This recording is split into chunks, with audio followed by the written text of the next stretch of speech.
พี่น้องเลยสิเข้าบ่เนาะเยอะกับบ่มีได้พี่น้องนี่เอาพาพี่น้องยามเบิ่งก่อนพยายามเนาะ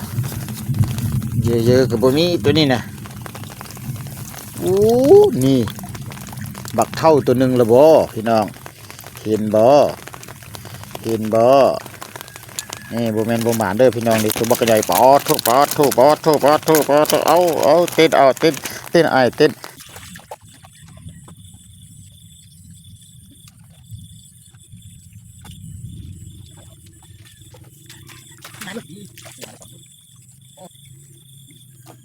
นั่นนี่อ๋อบักแอบ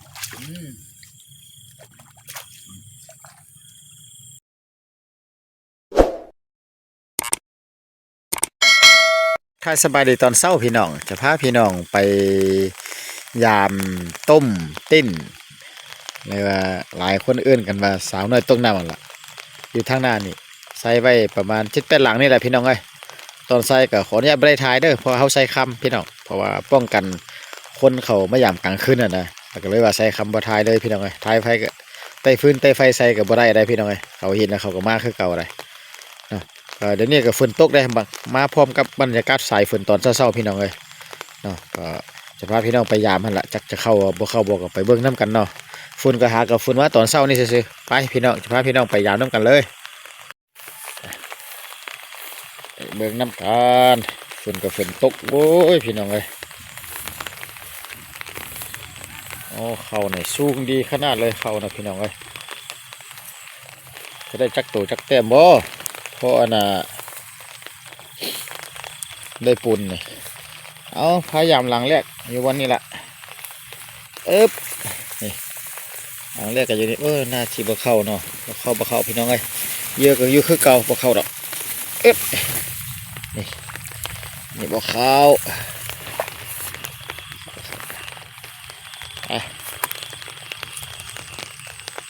โอ้เอ้ยเยอะก็มีสิบอกพออันนึงเจ้าว่าเขาจันใส่อยู่นี่แล้วมันหลายรอบแล้วนะเขาใส่ตลอดเลยกบอย่างหู้ละพี่น้อง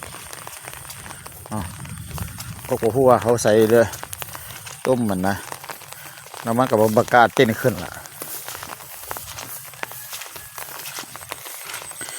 งามไปจะได้บ่7-8หลานจักตัว2ตัวนะ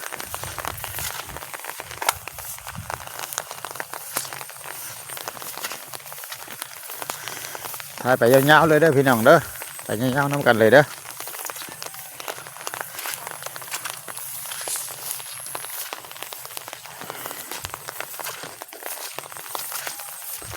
ฝุ่นก็ที่ว่าตอนเช้ามันมักฝุ่นนะพี่น้องเอ้ยฝุ่นตอนเช้าตอนกลางคืนเราบุฝุ่นตอนเช้านะหลังที่2ก็จะเข้าบ่อยู่นี่ละหลังที่2นะเข้า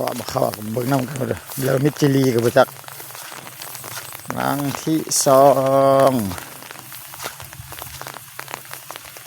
เยอะกับบ่สะโอ้ยอันนี้เยอะสะอยู่พี่น้องเลย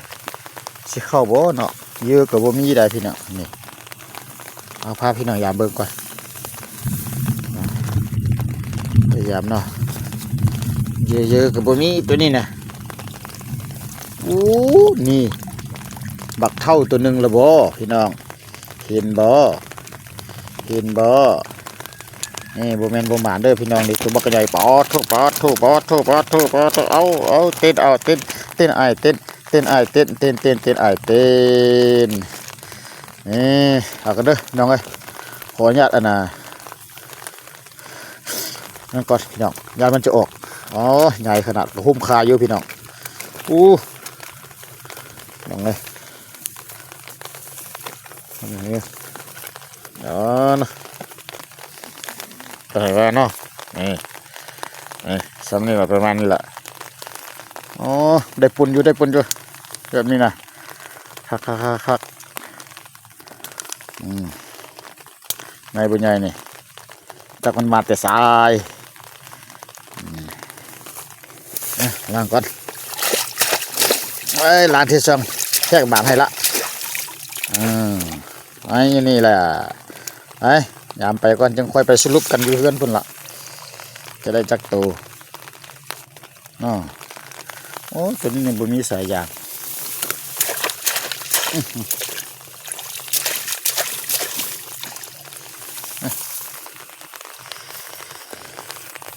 นี่สายยางอ๋อมันก็ตกเลยเลย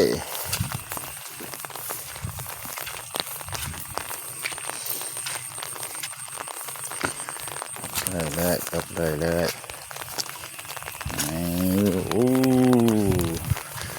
มีกบอยู่เนาะ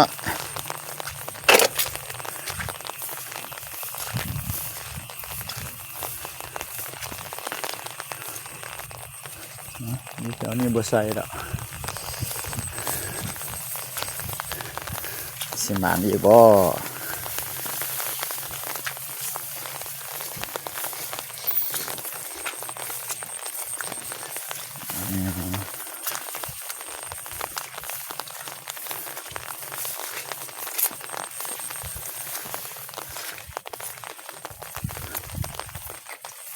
ใส่อยู่นี่หลังหนึ่งนะ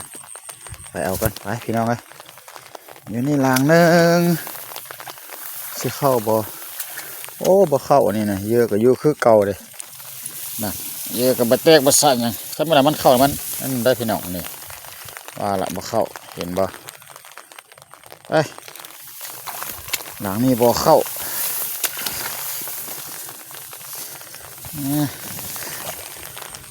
บ่เข้าสองหลังแล้วเหี่ยวสองหลังเหี่ยวฝนนี่ก็ห้องหุ่มอยู่พี่น้องเอ้ย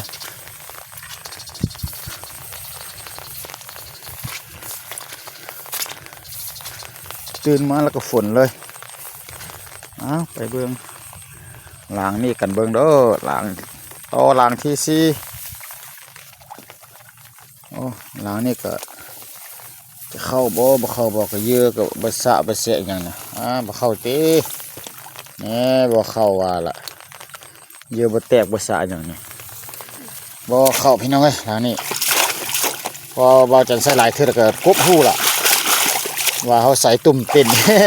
ตุ่มเต้นสาวน้อยตกน้ำแล้วก็กบบนลงพี่น้องเอ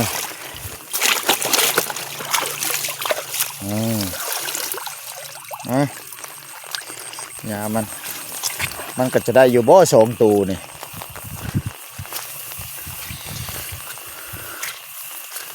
อยู่หลังบ้านเบาจะไม่มีหลังหนึ่ง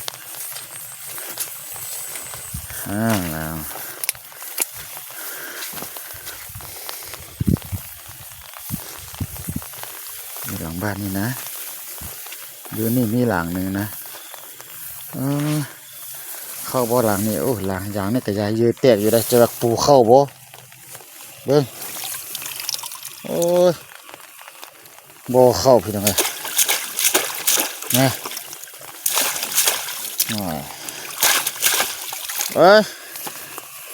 แม่นบ่ได้แต่ตัวเดียวบ่พี่น้องบ่เข้า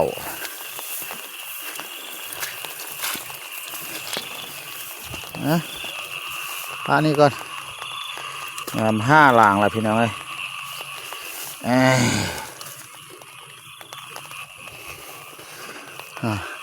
ยอยู่เทิงนี่ยังมี2หลังโอ้ยอย่า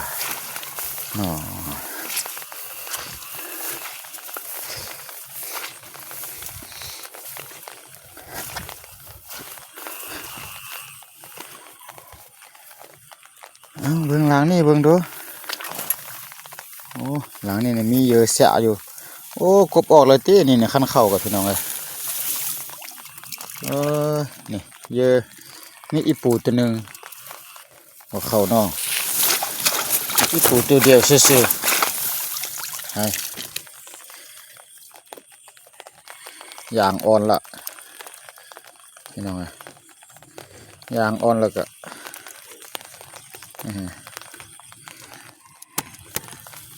ไปนะก่อนไปยามนี้ยังหลังนึงใส่แป้นหลานละ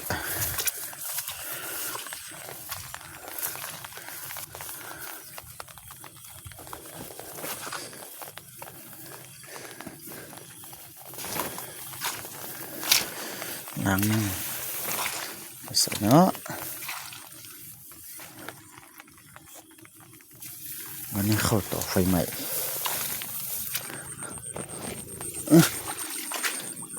หลังนึงอยู่นี่โอ้บ่เข้านั่นหลังนี้ก็อยู่คือเก่านี่โอ้นี่แฮวพี่น้อยบ่เข้า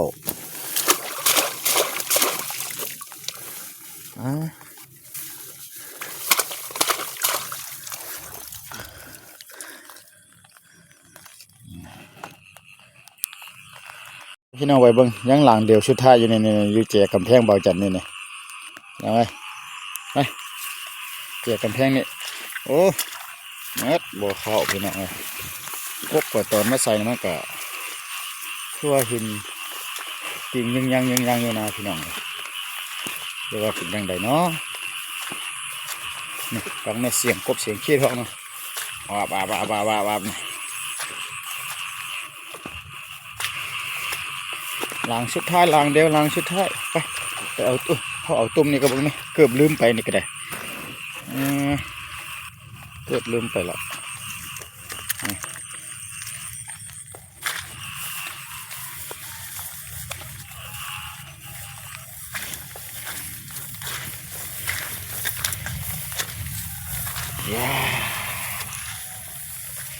ว้าได้แต่กบตัวเดียวชู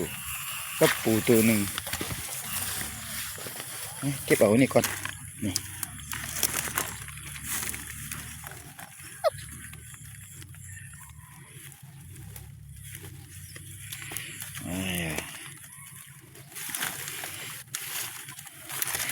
โอ้โหแต่ล้างชุดท้ายมันบ่มันก็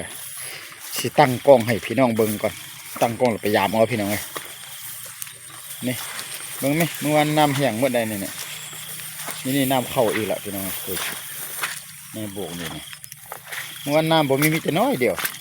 นี่ว่าจันใส่อยู่หันเนาะใช่ว่าจันสิตั้งกล้องก่อน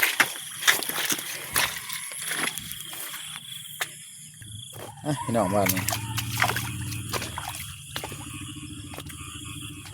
โอ้ยล้างชุดท้ายล้างท้ายชุดอันนี้ก็เป็นจังได้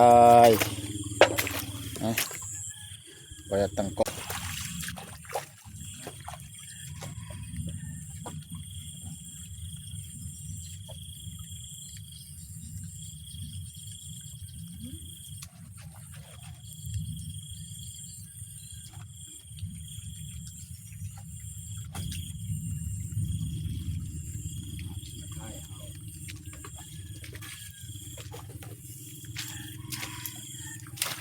มาอยู่เดี๋ยวมาได้2 ตัวโอ้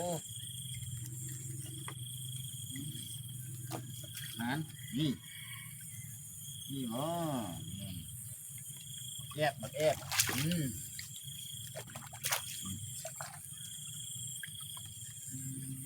เอาก็คลิปนี้ก็บ่มีอย่างไรพี่น้องเอ้ยแสดงความขอบใจที่เขามาติดตามรับชมได้ชมตัวเป็นหลังได้ชมตัวพี่น้องเอ้ยนี่อันนี้ตัวหนึ่งนะเอาไปเพื่อนแล้วพี่น้องเอ้ยฝนตกแน่เอาขอขอบใจที่เขามาติดตามรับชมเบิ่งแล้วก็ฝากไลค์ฝากแชร์ให้เบิ่งจันเด้อเพื่อวัดคลิปใหม่ๆพอกันในโอกาสต่อไปในคลิปใหม่สำหรับคลิปนี้บ๊ายบายพี่น้องส่งตัวก็ได้ปูนแล้วพี่น้องนี่ใหญ่อยู่ตัวนั้นตัวทับอีเดนใหญ่กว่านี่ได้พี่น้องเอ้ยตัวนี้ปานกลางโอ้กระซ้ำนี่ก็ถือโอเคละ